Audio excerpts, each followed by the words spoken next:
Aujourd'hui, nous allons explorer l'histoire tragique de Ponce Pilate, l'homme qui a autorisé la crucifixion de Jésus. C'est un récit plein de mystères, de tragédies et de profondes leçons spirituelles. Imaginez-vous être responsable de la décision la plus controversée de l'histoire et en subir les conséquences en silence. Pilate, gouverneur romain de Judée, est mentionné dans plusieurs sources historiques et religieuses. Mais que lui est-il arrivé après ce jour fatidique? Découvrons-le. Commençons par l'Évangile de Jean, où Pilate dit « Quelle est la vérité ?» Après avoir dit cela, il sortit encore vers les Juifs et leur dit « Je ne trouve rien à redire en lui. » Jean chapitre 18, verset 38. Pilate s'est retrouvé face à un grand dilemme lorsque les chefs religieux juifs ont exigé la crucifixion de Jésus, l'accusant de blasphème. Bien qu'il ne trouve aucune culpabilité en Jésus, Pilate tente à plusieurs reprises de le libérer, suggérant même la libération d'un prisonnier à Pâques.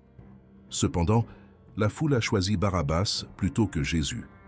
Dans l'Évangile de Matthieu, chapitre 27, versets 15 à 26, nous lisons « Or, à l'occasion de la fête, le gouverneur relâchait un prisonnier choisi par le peuple. Et puis ils avaient un prisonnier connu, nommé Barabbas. Pilate demanda à la foule, « Lequel voulez-vous que je vous relâche, Barabbas ou Jésus, appelé Christ ?»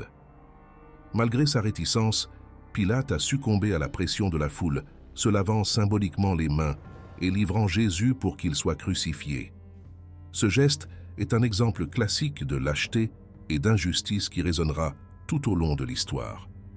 Il savait qu'il condamnait un innocent, mais il craignait plus la révolte que la justice. Dans l'Évangile de Luc, chapitre 23, verset 2, les chefs religieux accusent Jésus d'avoir incité à la révolte contre Rome, en disant « Et ils commencèrent à l'accuser, disant « Nous l'avons trouvé en train de pervertir notre nation et de défendre de payer un tribut à César, et disant qu'il est lui-même le Christ roi. » L'instabilité politique dans la région de Jérusalem, notamment lors des célébrations de Pâques, a accru les tensions. Pilate se trouvait dans une position difficile.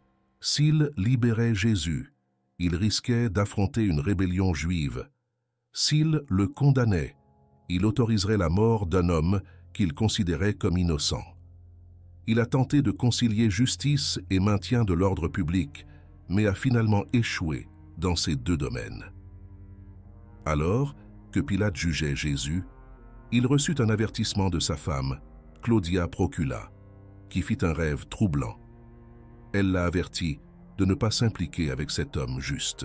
Dans Matthieu chapitre 27, verset 19, nous lisons « Et comme il était assis sur le siège du jugement, sa femme lui envoya lui dire « N'aie rien à faire avec ce juste, car aujourd'hui, dans un rêve, j'ai beaucoup souffert à cause de lui. » Beaucoup pensent qu'il s'agissait d'une intervention divine visant à empêcher la crucifixion.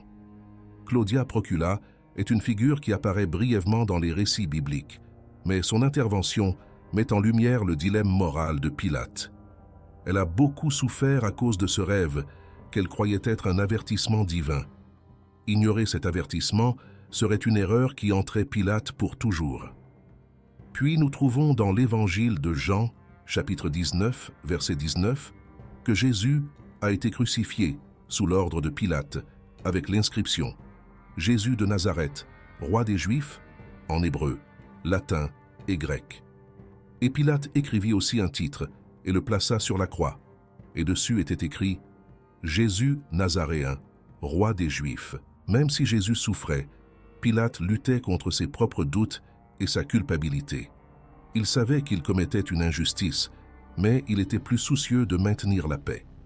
La crucifixion de Jésus est un événement central dans les évangiles, décrits en détail, incluant les réactions des différents spectateurs et les phénomènes surnaturels qui l'ont accompagné, comme l'obscurité à midi et le déchirement du voile du temple.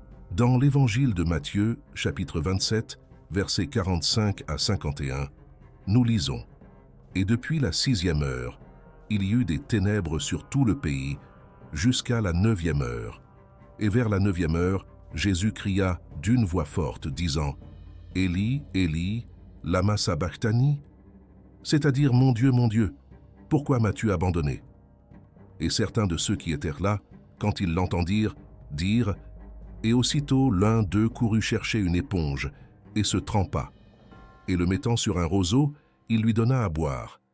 Mais les autres dirent « Voyons si Élie vient le délivrer. » Et Jésus, criant de nouveau à haute voix, rendit l'esprit. Le voile du temple se déchira en deux, de haut en bas, et la terre trembla, et les pierres furent des chéchipans. Tuki saki kishkikiki gesiki kabikikima.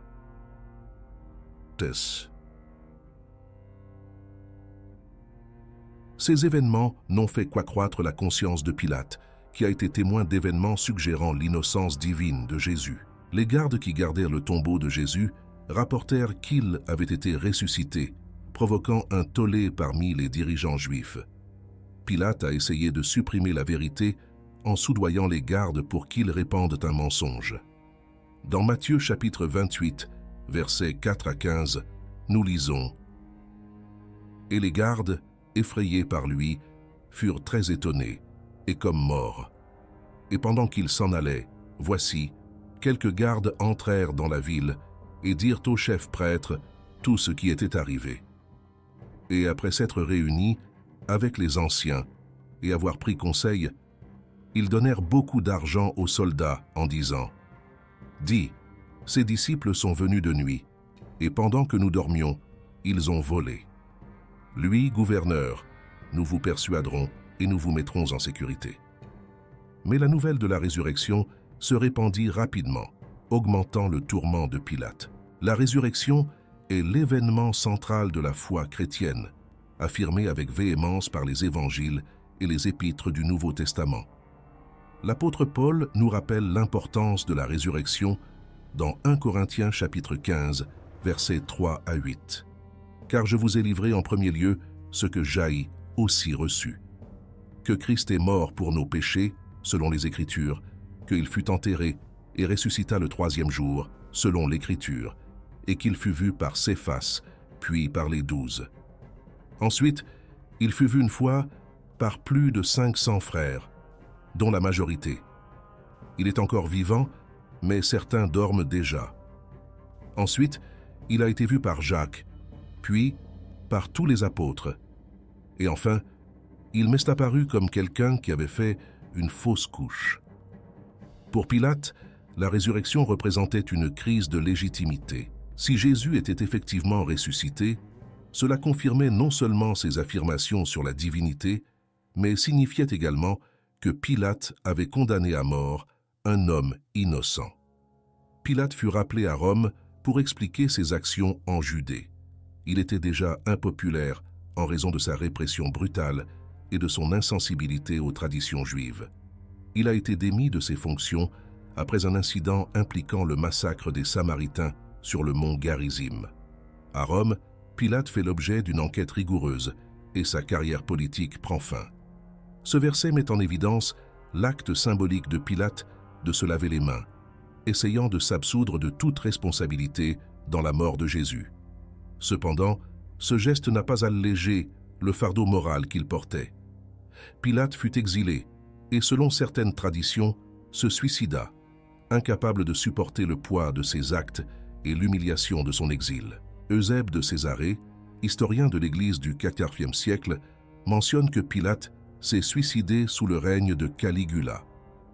D'autres traditions suggèrent qu'il s'est converti au christianisme avant sa mort.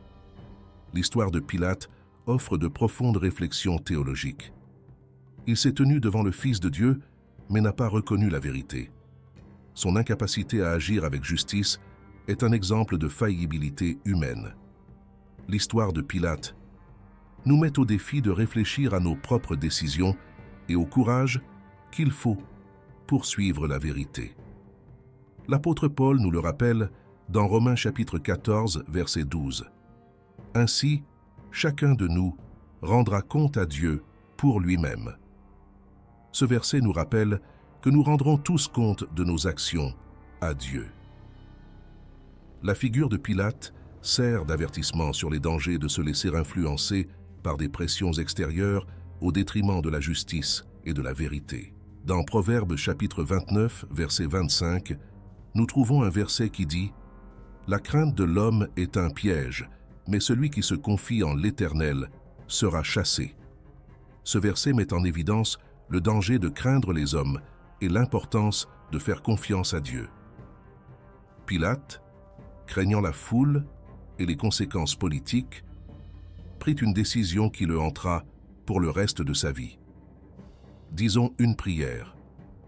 Seigneur, alors que nous réfléchissons à la vie et aux actions de Ponce Pilate, nous te demandons de nous accorder la sagesse et le courage de toujours agir avec justice et vérité.